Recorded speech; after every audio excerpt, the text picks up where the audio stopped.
Hi guys, my name is Rachel. I'm from 3rd CSE. Today I'm going to be explaining my first exercise in database systems. So my first exercise is data definition language. So what is data definition language? Data definition language is a standard for commands that define the different structures in a database. DDL statements create, modify and remove database objects such as tables, indexes and users. Common DDL statements are create, alter and drop. So having defined data definition language, I'll now proceed to my exercise where I'll explain the different commands I've used. Okay, so here the basic thing I've been asked to do is to create 5 different tables like customer, order line, product, and supplier. And I'll move on to my first question. Create the table customer with primary key constraints.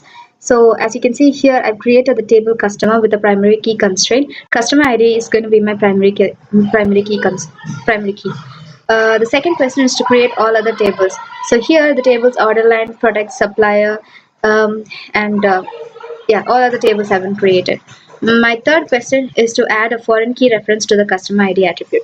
So for that, I've done it here. Alter table order one foreign key customer ID reference customer one customer ID. So what is a foreign key? Say two tables have the same attribute, and in one table it acts as a primary key. So the next table can use that attribute. It can use that primary key to refer itself to that key. So that is a foreign key. Moving on to fourth question, modify the attribute product finish in the product table to product material. So here I've done that using the rename command, alter table product rename column product finish to product name. Okay, fifth question is add an attribute called price in order line table.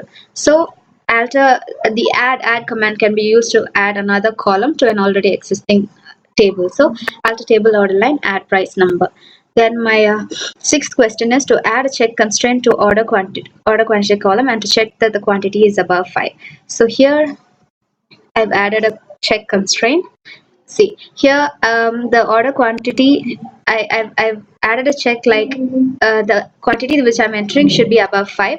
That can be done using the check keyword, and check cons here is the constraint name. So if I have to suppose drop that constraint, I can just use that constraint name to drop it. And seventh question is to rename order line to order quantity. So that can just be done using the rename command. So rename order line to order quantity, the table will be renamed. And my eighth question is to add supplier address column to supplier table. So again, this is done using add add command. So alter table supplier add supplier address, and here I'm giving the data type as varchar2. So as you can see, when the next question is going to be to describe all tables. This is my first table, customer one, order one, second table, third table, order quantity, product, and the final table is supplier. And here, as you can see, supplier address, which we have been added, has been also included in the table. The 10th question is going to be add primary key constraint to all tables. So that I've done using alter command, alter table order one primary key order ID. So that primary key can be added in two ways: one as constraint, or otherwise you can just add a primary key constraint outside the table too. So for the have added primary key constraint for different tables. Then to modify the data, the 11th question is to modify the data type of rating to decimal. I've done it here. I've done it using the modify command, and the rating decimal 10. I've changed the rating data type to decimal 10, 2, where 10 is going to be the decimal and 2 is going to be the precision. And then my 12th question is going to be to add a null constraint to customer name and address. So here you can see I've done it using the not null constraint. So I've given another constraint name like join cons here. So this is for customer name and this is for customer address. The next question is going to be to add a unique key constraint to order ID in order table. So that I've done here.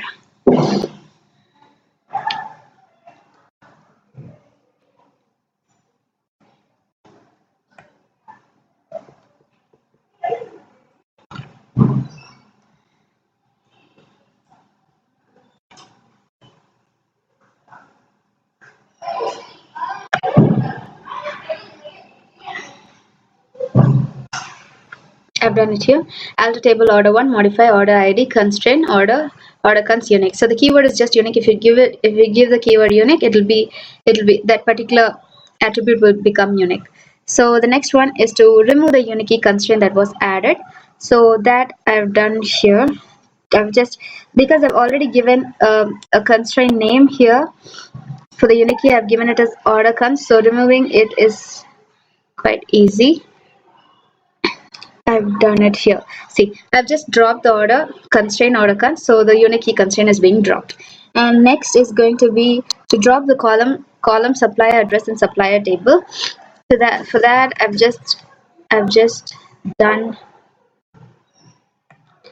used the drop keyword, and I've done alter table supplier drop column supplier address, which drops that particular column. And the next question is going to be to drop the table order. That can be done using drop table name. So drop table order 1 drops the table order 1, and 17 is going to be truncate all my tables. That can be done using the truncate keyword. So it's just going to be truncate table customer 1. So table has been truncated. So this is the explanation of my first exercise. Thank you guys.